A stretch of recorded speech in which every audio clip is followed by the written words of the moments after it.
اگر بھٹو صاحب نے ہم لوگوں پہ بھروسہ میری طرف دیکھیں کرن صاحبہ، میں اتنی بھی بری نہیں پھانسی بھی ہوں. نہیں ہونے دیتے. یہ تو میر جعفر اور میر صادق تھے جنہوں نے پھانسی لگوا دی. سب سے پہلے خراج تحسین پیش کروں گی جنرل ایوب خان کو کہ جنہوں نے جناب زیڈ اے بھٹو صاحب کی صلاحیتوں کو پہچانا اور انہیں وزیر خارجہ بنایا.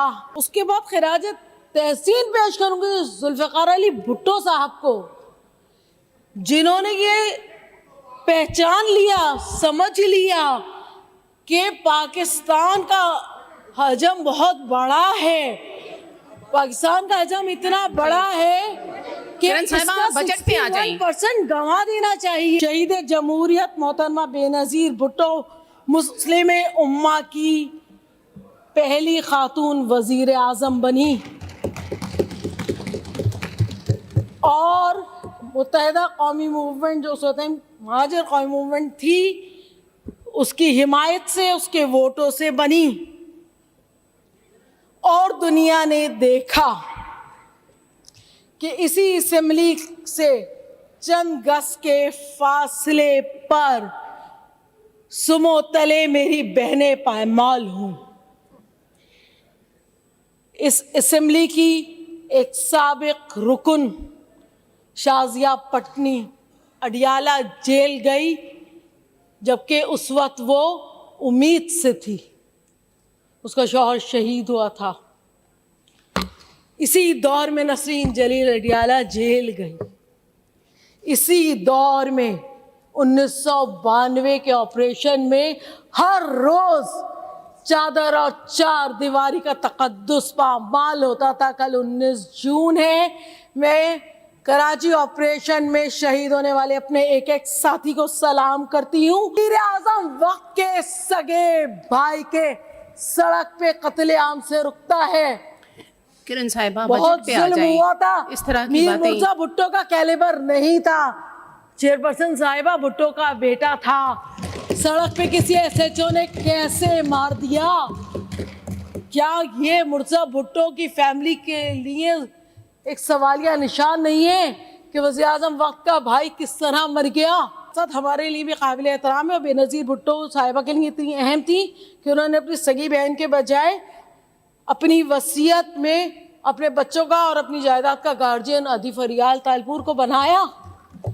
یہ الگ بات ہے کہ ذوالفقار مرزا صاحب نے بہت توہین کی تھی ان کی، بہت برا لگا تھا ہمیں. ایون انٹیریئر سندھ میں جتنی بڑی اسکیمز ہیں، چاہے وہ نالوں کی اسکیمز ہوں، چاہے وہ انٹیریئر سندھ میں جو سیلاب زدگان کے گھر بن رہے ہیں، سب ورلڈ بینک کے تعاون سے ہو رہا ہے، سب ایشین ڈیولپمنٹ بینک کے تعاون سے ہو رہا ہے.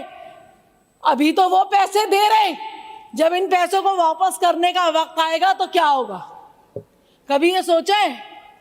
دوڑو دھڑ ورلڈ بینک کہاں سے کام لیا جا رہا ہے، دھڑ دھڑ ایشین ڈیولپمنٹ بینک سے آج کام لیا جا رہا ہے. قرضہ ہے قرضہ، خیرات نہیں ہے، اسے لوٹانا ہوگا.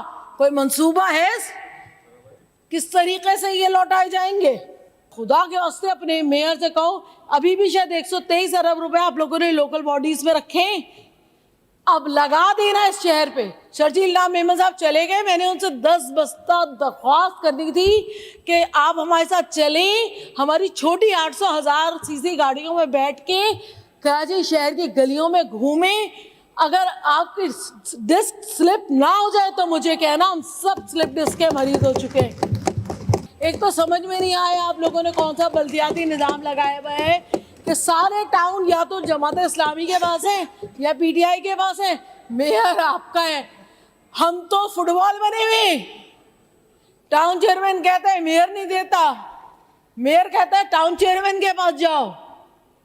کیا قصور ہے پاکستان کو اتنا بڑا ریونیو جنریٹ کر کے دینے والے شہر کے لوگوں کا؟ شرجیل نام میمن صاحب، red line, B R T line, pink bus, pink scooties, چلنے کے لیے سڑکیں تو ہوں، سڑکیں تو بنے جن پر یہ سب دوڑتی اچھی لگیں.